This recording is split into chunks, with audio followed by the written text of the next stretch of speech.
Chapter 30. More Than We Imagined. Mark, we need someone to develop village airstrips in Tanzania. You have the experience. Would you be willing to do it?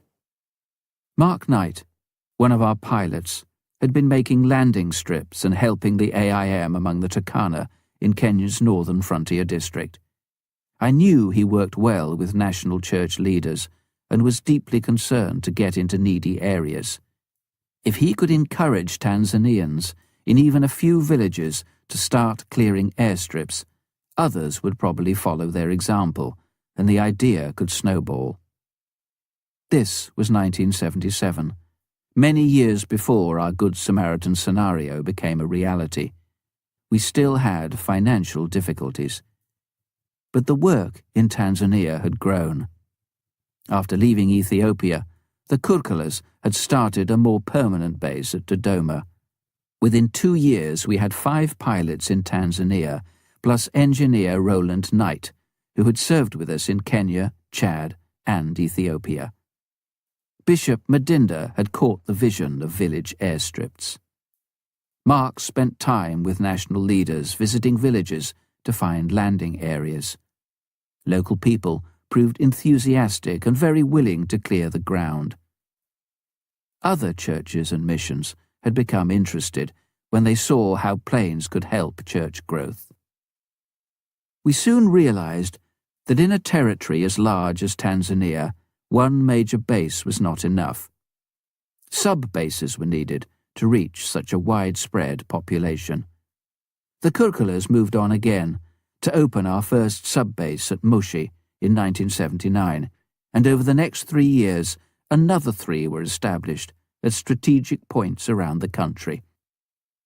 They included one with the German brethren in the extreme south, who had now become enthusiastic about using the plane for village outreach. It proved very effective for them. More and more ways were found of using our services. Soon after arriving in Moshi, the Kurkulas were called upon to provide regular flights, taking Bible teachers to the Sukumas around Lake Victoria. These teachers trained local evangelists to spread the gospel in neighbouring villages, which they did with such success that within a few months 3,000 had become Christians and 56 new churches had been established. Later follow-up showed that almost all remained committed. Another call for MAF's help came from a German anaesthetist, Georg Kamm. He had learned of a secret formula developed by the US Space Agency for converting impure water to a pure intravenous fluid. He wrote direct to the president and obtained permission to use it. Hospitals in Tanzania, as in many African countries, could not afford the vital but costly intravenous fluids imported from Europe. Georg adapted this technique to produce units which could transform water even from dirty African boreholes into pure intravenous infusions at only 5% of the imported cost. There was one snag. Georg's units were shattered by rough road journeys. He called in MAF. We transported the delicate apparatus safely by air and helped to install it in distant bush hospitals. Altogether, 50 units were installed, and treatment for patients throughout Tanzania was transformed. It was an unusual and important contribution by MAF to the medical needs of the country. Other countries took up the idea. We were able to help in Tanzania in other ways too. Medical staff, flown in our planes, developed mobile clinics in a country too short of funds and medical personnel to provide anything like enough permanent fixed clinics. Thousands with no other hope of treatment were helped in this way. Similarly, eye diseases, so prevalent in that dusty atmosphere, were tackled by MAF eye safaris carrying ophthalmic surgeons. The Tanganyika Christian Refugee Service administrators also relied on MAF to speed them over long distances to areas of urgent need. Finally, major church leaders were enabled for the first time to coordinate and encourage the work of believers scattered throughout the country. Bishop Madinda saw with delight real spiritual revival among the semi-nomadic Maasai. They presented him with the ebony stick, which entitled him to authority and a hearing throughout the tribe. Asked how he would use it, he replied simply, "What else have I to tell them about but the love and salvation of Jesus?" At one stage, the very speed of growth brought its own problems. Staff were overloaded and overstrained. 3 accidents in a single year put planes out of action, at a time when all our 5 planes could barely keep up with demand. Trust in our services was undermined by our inability to meet all the needs. Fortunately, this proved only a temporary setback. Eventually, a 6th plane was provided, repairs were completed, and activity increased yet again.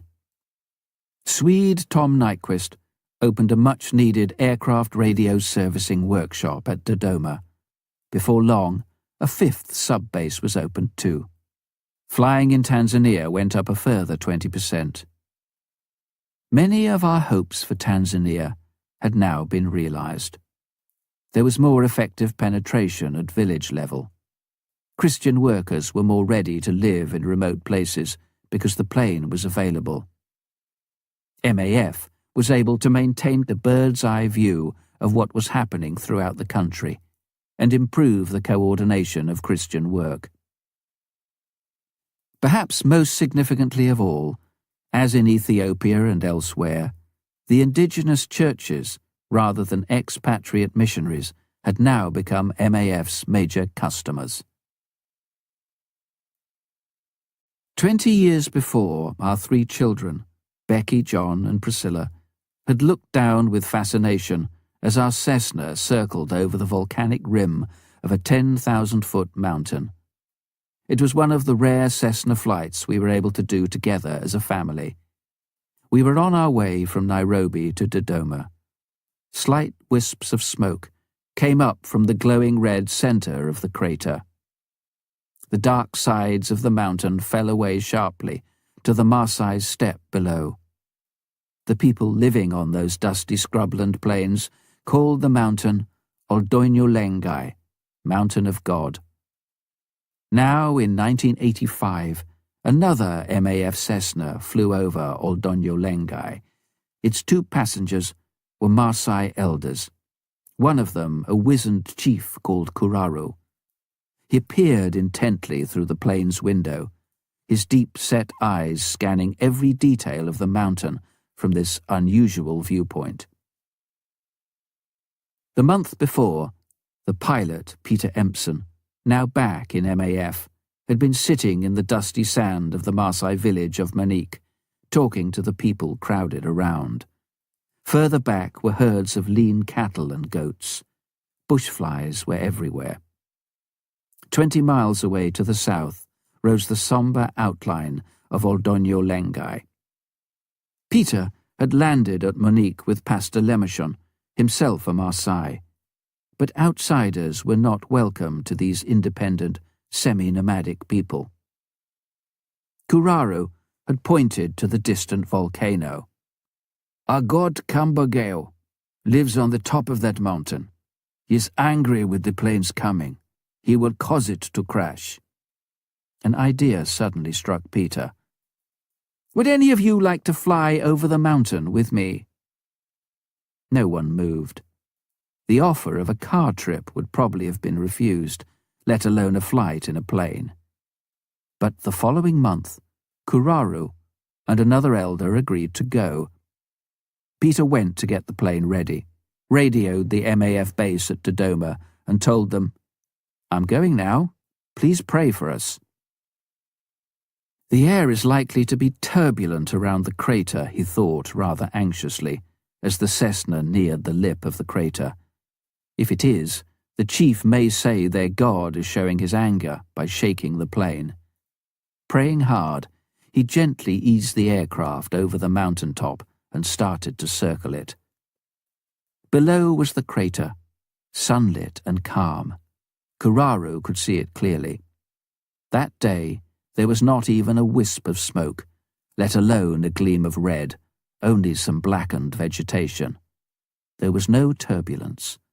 The plane landed back at Monique. As the people crowded round, the old chief got out and turned to them. "No God lives there in the mountain. The top looks just like scorched grass." He told Peter on a later visit, "All I saw was just a mountain, not a goat, cow, sheep, or anything else alive there. I knew then that no God lived there. I now believe in your God." He went further. "I was sick, and I prayed in the evening that God would make me well. I woke in the night and found myself talking to God, and I felt God healing me. We need the teachers and the medical help you bring." The plane was always welcome at Monique after that. The change in Kuraru made it possible to reach other Maasai villages too. More airstrips were made, and Tanzanian pastors and evangelists spent weeks patiently sharing the harsh way of life of these nomadic people. MAF flew a young German nurse into another remote area among the Maasai. She lived among them, won their confidence and esteem, and has been greatly used by God. Hers is an epic story of its own. A real hunger for teaching arose as Maasai turned to God. With eager smiles, they learned Christian songs. It would have been unthinkable before. The hard work to reach them had all been worthwhile. Throughout Tanzania, the church continued to grow, though there still remained much to do. There was an openness to the gospel. People were healed and freed from the influence of evil spirits. "It's often just simple faith," one of our pilots said. "A pastor or evangelist will pray for a sick person, and healing comes." Evangelism was a part of everyday church life. People didn't need urging to witness to their faith. It just came naturally.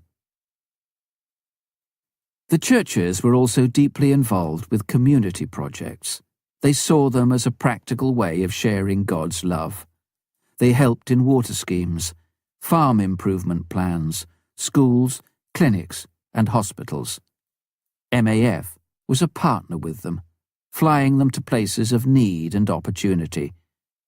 The plane attracted people. They took special notice of the witness of those it brought.